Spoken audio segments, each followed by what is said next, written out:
தெக்கணமும் அது சிறந்த திராவிடனன் திருநாடும் தக்க சிறு பிறை முதலும் தரிசனரும் திலகமுமே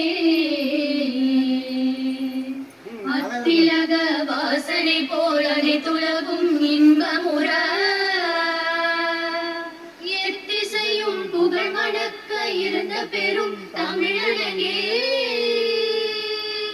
தமிழனே உன் சீரினமை சிறமையந்த செயல் மறந்து வாழ்த்துதுமே வாழ்த்துதுமே வாழ்த்துதுமே.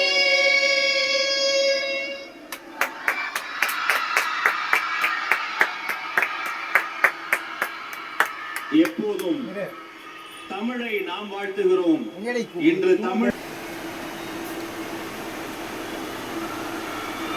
ஐயன் திருவள்ளுவர் சிலையை மாண்புமிகு முதல்வருக்கு பரிசளித்து வரவேற்புரை நல்குகிறார் மாண்புமிகு அமைச்சர்.